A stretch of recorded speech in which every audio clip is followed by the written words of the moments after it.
All right, here we are. Episode 37, reading about 10 minutes a day from the Anarchist Handbook, organized by Michael Malice. And we're reading from Lingg's essay from 1886. And we'll finish that today and then launch into the next essay. So on page 136, here we go. What is anarchy? This is a subject which my comrades have explained with sufficient clearness, and it is unnecessary for me to go over it again. They have told you plainly enough what our aims are. The state's attorney, however, has not given you that information. He has merely criticized and condemned not the doctrines of anarchy, but our methods of giving them practical effect. And even here he has maintained a discreet silence as to the fact that those methods were forced upon us by the brutality of the police. Grinnell's own proffered remedy for our grievances is the ballot and combination of trades union. And Ingham has even avowed the desirability of a 6-hour movement. But the fact is that at every attempt to wield the ballot, at every endeavor to combine the efforts of working men, you have displayed the brutal violence of the police club. And this is why I have recommended rude force to combat the ruder force of the police. You have charged me with despising, quote, law and order. What does your law and order amount to? Its representatives are the police, and they have thieves in their ranks. Here sits Captain Shack. He has himself admitted to me that my hat and books have been stolen from him in his office. Stolen by policemen. These are your defenders of property rights. The detectives again who arrested me forced their way into my room like housebreakers, under false pretenses, giving the name of a carpenter, Lorenz, of Burlington Street. They have sworn that I was alone in my room, therein perjuring themselves. You have not subpoenaed this lady, Mrs. Klein, who was present, and could have sworn that the aforesaid detectives broke into my room under false pretenses, and that their testimonies are perjured. But let us go further. In Shack we have a captain of the police, and he also has perjured himself. He has sworn that I admitted to him being present at the Monday night meeting, whereas I distinctly informed him that I was at a carpenter's meeting at Zeff's Hall. He has sworn again that I told him that I also learned to make bombs from Herr Most's book. That also is a perjury. Let us go still a step higher among these representatives of law and order. Grinnell and his associates have permitted perjury, and I say that they have done it knowingly. The proof has been adduced by my counsel, and with my own eyes I have seen Grinnell point out to Gilmer, 8 days before he came upon the stand, the persons of the men whom he was to swear against. While I, as I have stated above, believe in force for the sake of winning for myself and fellow workmen a livelihood such as men ought to have. Grinnell, on the other hand, through his police and other rogues, has suborned perjury in order to murder 7 men, of whom I am one. Grinnell had the pitiful courage, here in the courtroom, where I could not defend myself, to call me a coward. The scoundrel! A fellow who has leagued himself with a parcel of base hireling knaves to bring me to the gallows. Why? For no earthly reason save a contemptible selfishness, a desire to rise in the world, to make money, forsooth. This wretch, who by means of the perjuries of other wretches is going to murder 7 men, is the fellow who calls me coward. And yet you blame me for despising such defenders of the law, such unspeakable hypocrites.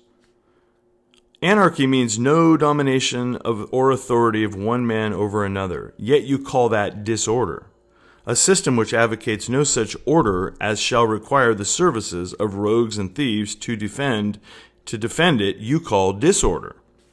The judge himself was forced to admit that the state's attorney had not been able to connect me with the bomb throwing. The latter knows how to get around it, however. He charges me with being a, quote, conspirator.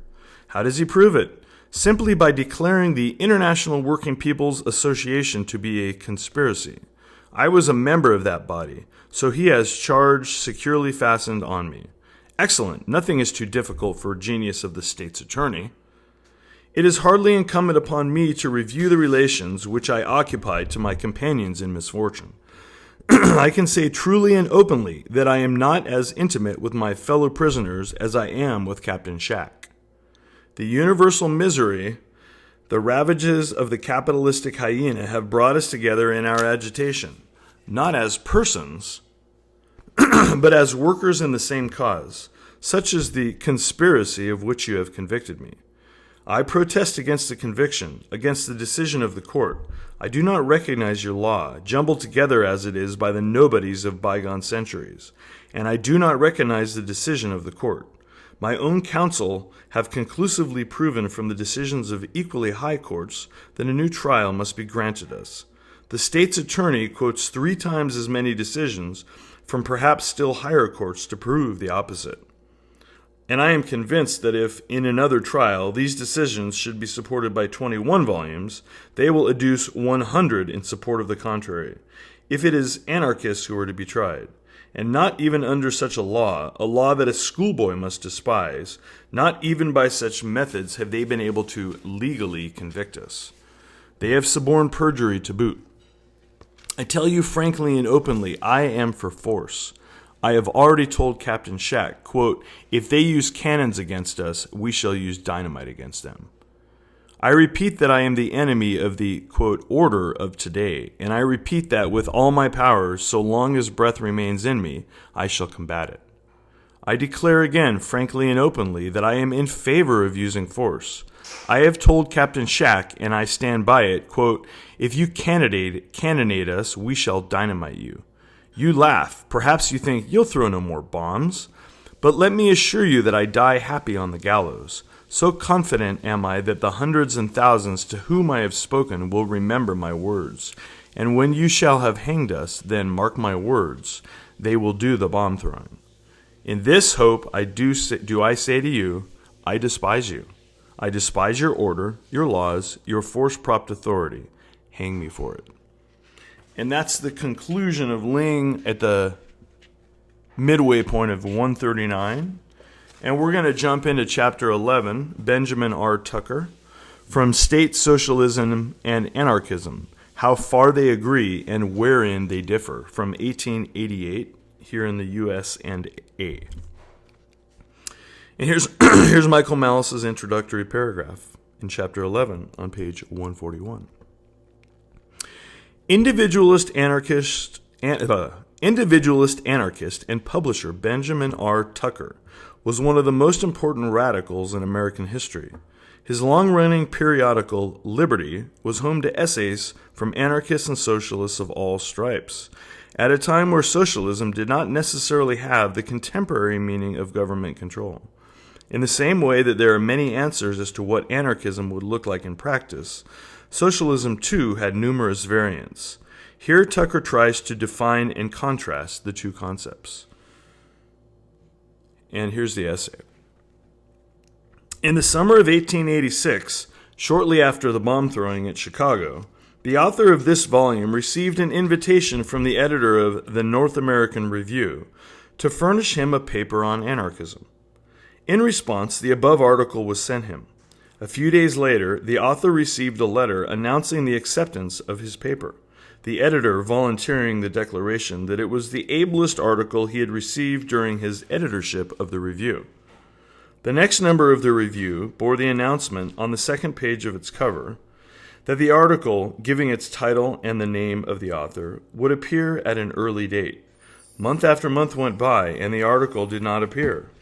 Repeated letters of inquiry failed to bring any explanation. Finally, after nearly a year had elapsed, the author wrote to the editor that he had prepared the article not to be pigeonholed, but to be printed, and that he wished the matter to be acted on immediately. In reply, he received his manuscript and a check for $75. Thereupon, he made a few slight changes in the article and delivered it on several occasions as a lecture, after which it was printed in Liberty on March 10th, 1888. And we'll wrap up for the day there, about 20% down on page 142. And we'll come back tomorrow, read about 10 minutes a day from the Anarchist Handbook, organized by Michael Malice.